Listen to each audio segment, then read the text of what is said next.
Hello everyone, Steve here again with another tabletop baseball video. This one's going to be a little bit different. It's probably going to appeal to you mostly if you're really into the math behind tabletop baseball games.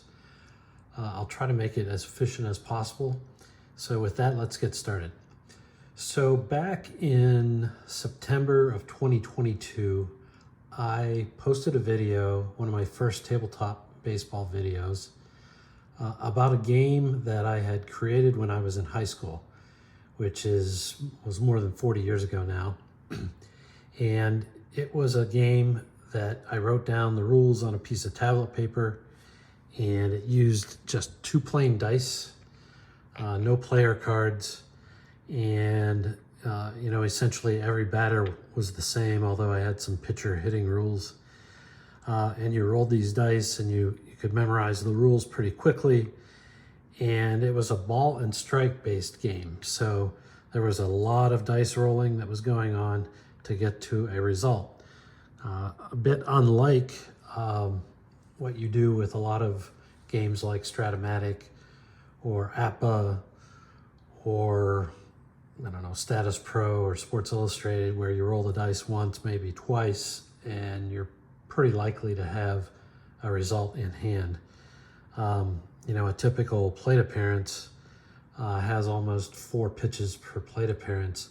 So, if you're going to have a game that involves balls and strikes, you're going to have, quite a few rolls over the course of a game. So in 2022, I dug out my original game with the tablet paper sheets. And if you look at my video from September 2022, I did a bunch of analysis and ended up converting those tablet paper rules onto some charts, which are readily available if you want them. But they're based, again, on 2 dice of the same color. So, this is the ball and strike chart. So what would happen in this game is you would roll until you either had a walk, a strikeout, or the batter made contact. And then after that, you went on to step B to determine if the batter was safe or out. And if he was safe, you would roll again and decide what type of hit he got. I've streamlined that a little bit with a D20 chart. But at a minimum, you're going to be rolling the dice probably 5, 6, 7 times per at bat. So, I was thinking today, could you customize these charts to individual players, whether it be pitchers or batters, based on their proclivities to walk or make contact or strike out or so on?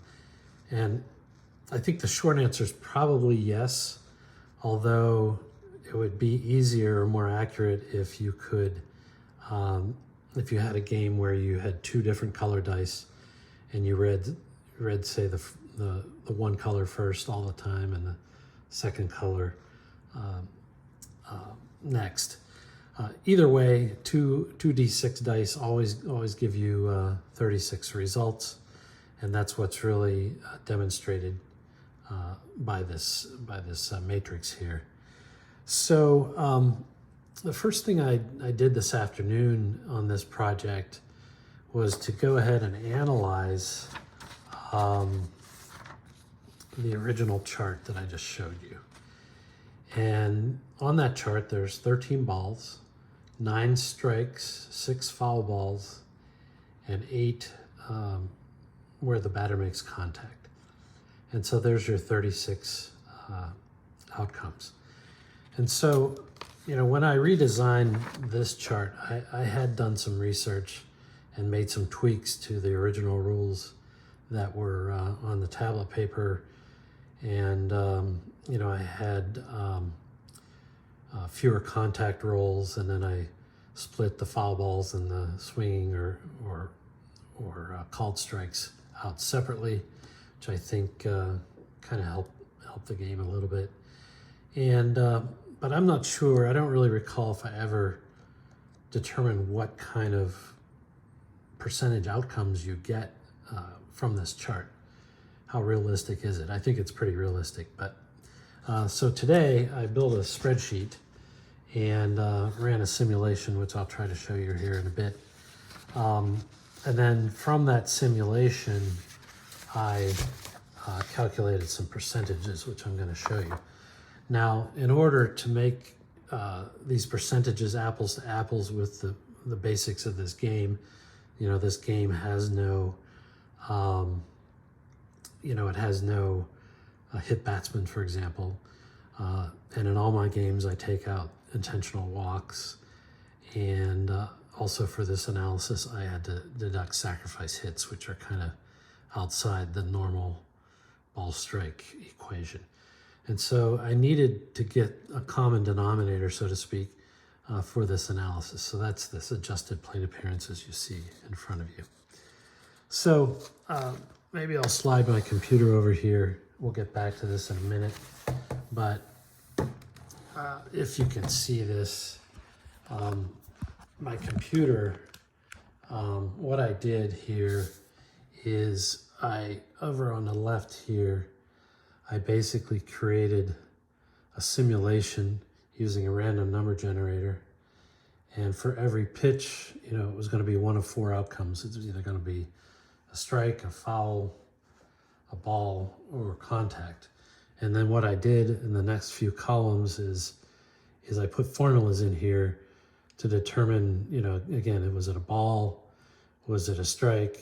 Did they make contact? Or, you know, if the balls accumulate to 4, then it would be a walk. And likewise, 3 strikes is a strikeout. I had to put logic in here about foul balls on the second strike. So I don't know if you can see that, but the formula for strikes here has 1, 2, 3, 4, 5, 6 nested if statements. You programmers out there can appreciate that. But what this does, and I basically did this, I copied these formulas down for 6,000 or so rows so that I could run a simulation of 6,000 pitches. And I did that, and that generally works out to be about 1,900 plate appearances when you're on this simulation, but it can vary. And then you know, I built into the simulation the chart that I just showed you, where there's 13 balls out of 36 rolls. There's 9 strikes, 6 fouls, and 8 contacts. And then I built a lookup table over here, and then I ran the simulation and counted up the results. And so, you know, every time you hit F9, you run another 6,000 or so simulations, and it updates the percentages. And I'll come back to this in a minute. So what did this tell me? Well,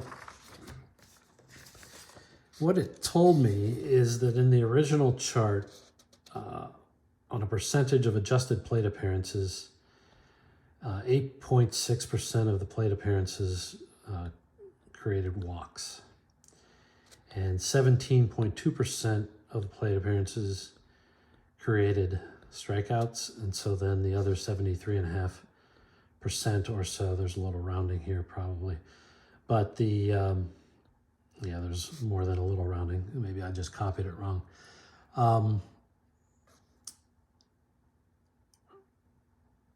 Yeah, actually the strikeout should be 17.8. But in any case, what you can see here is, and when you compare it to 2022 and to 1971, it's somewhat in the middle, I guess I would say. Actually, the way it's designed, the walks are high on any standard, not materially higher than 2022, but higher. Strikeouts at what should be 17.8% is right in the middle between the strikeout rate in 1971 and the strikeout rate in 2022. And then you solve for the difference with when the percentage of time you make contact. And so I would say, just for a fun baseball game, you're not really going to notice much of these differences in the percentages. You're just not. Well, then the next thing I said was, well, how hard would it be to tweak these chart chances in order to recreate the percentages for 2022 or for 1971. And I basically did it with trial and error and having the ability to run multiple versions of 6,000 pitches. I was able to hone in on the adjustments you have to make. And I think it's quite interesting, which is, for 2022, the only thing you really need to do is have one more strike chance and one less contact chance. And then to go the other direction, for 1971, you actually go the other direction and you have one less strikeout chance or strike chance than the original chart and one more contact chance than the original chart. And that is enough to move you to one side of this chart or the other. So it's actually very sensitive when you only have 2 dice and 36 chances. It's very sensitive. So, whether or not, going back to the original question here, whether or not you could create customized player charts, you could, but they wouldn't necessarily be as precise as you might want them to be. But you could do it if you were really into a ball and strike game and you had a lot of time on your hands. You could customize this ball and strike chart and have an individual one of these charts for each player, just like you could have an individual chart that shows the safe chances and the out chances and within the safe chances, the home runs and singles and doubles and triples. You could customize that for sure. I'm not saying I'm going to do that. It was just kind of more of a theoretical question. The only other thing I wanted to mention in this, and maybe I can increase the size of the screen for a second. I've noticed that many times when I've built simulations for spreadsheets, but I don't know if you can see right in the middle, these are the results of the simulation, and this is simulating this chart results.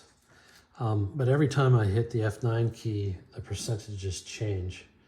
And so right now it's reading 73.7 for making contact, 8.6 for the walks, and 17.7 for the strikeouts.